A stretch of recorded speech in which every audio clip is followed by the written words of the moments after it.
Good evening, everyone, and welcome to a scene for London Ascending.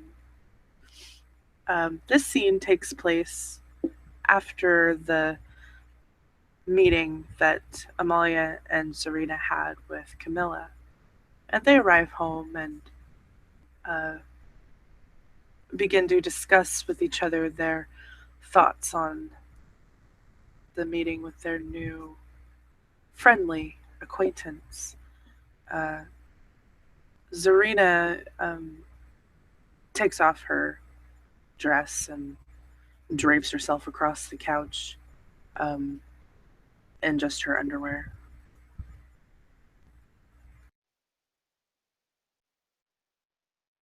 Amalia tosses the jacket to her outfit onto the same spot that Zerena dropped her dress. She then unbuttons her shirt and just lets it fall open as she stares down at her sister. So, what do you think of these, Camilla? Well, I think that she could be an ally of some sort. Not sure how much. Theme. Not sure. There's something about her that is reserved.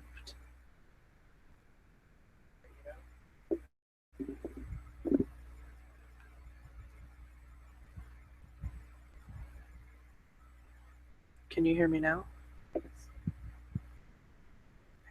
What was the last thing I said?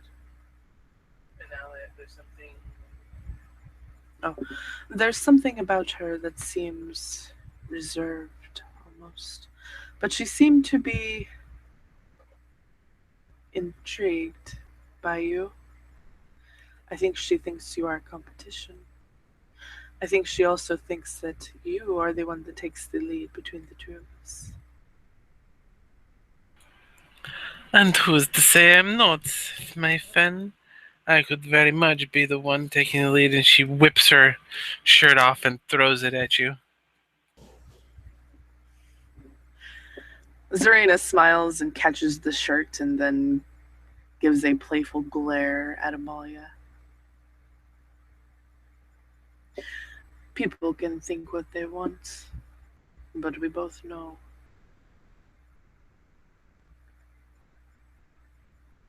who really runs this show.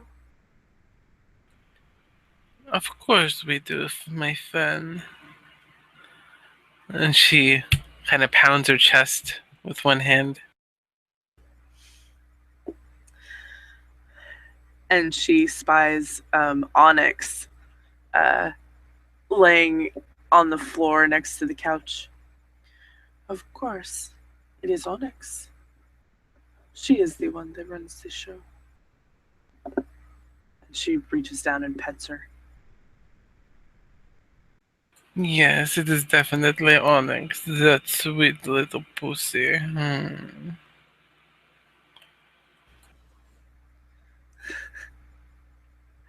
Zerena pets her and she starts purring.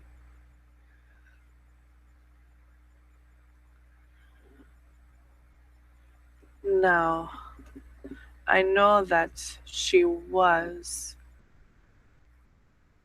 in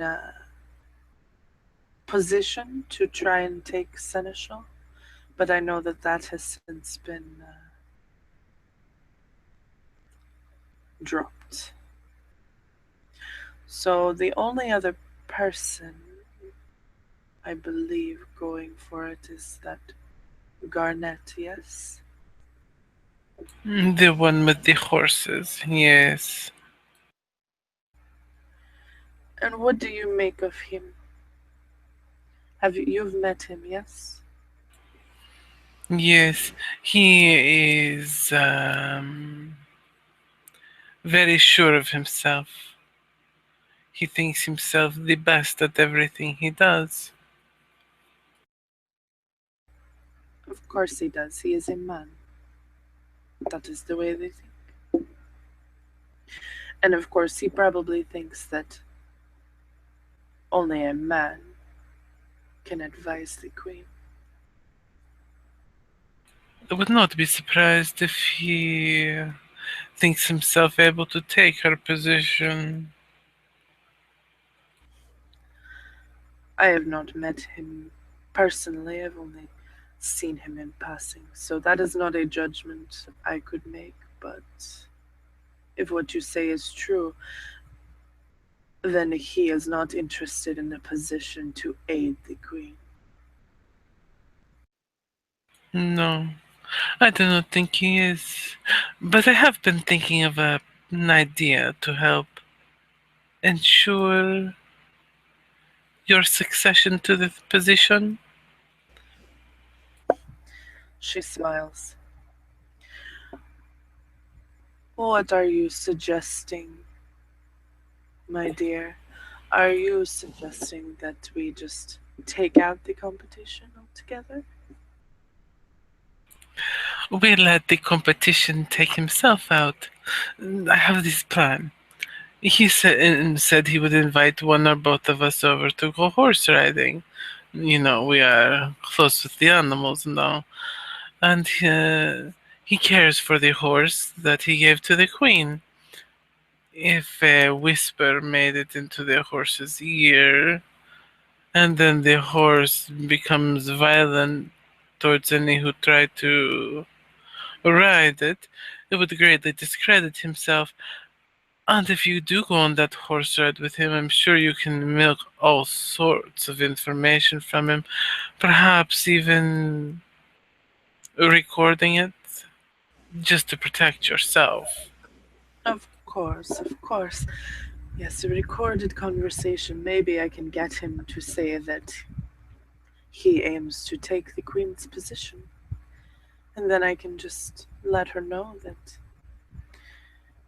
the person that says that he wants to serve the queen only wants to serve himself. I don't think that would look good for him.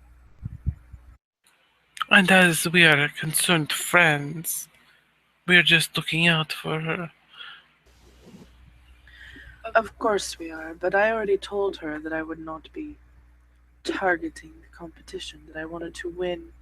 If I was going to win, even though we are not a democracy, that it would be done without backstabbing. Although, that isn't quite the way I operate. But my friend, remember, just because you're bringing news to the queen doesn't mean you're backstabbing. You're protecting her. Hmm, I suppose you're right. It means I am already assuming the duties of the job by protecting the queen from potential threats to her rule.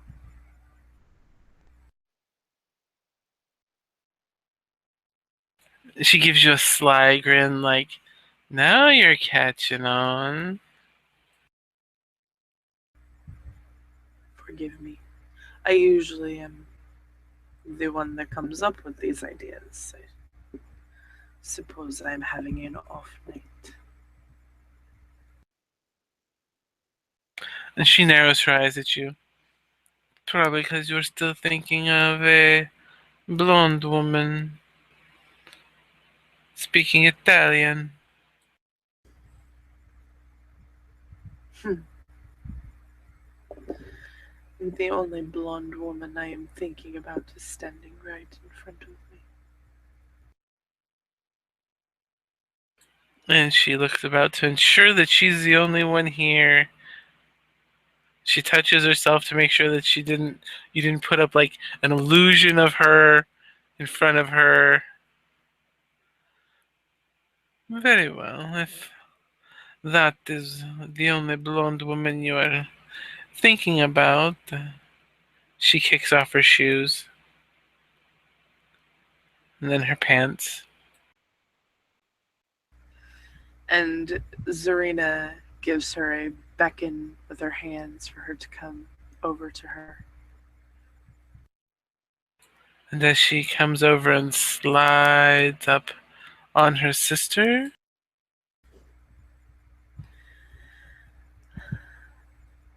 Zerena gives her a very passionate kiss and says, "We will help make this city into what it needs to be."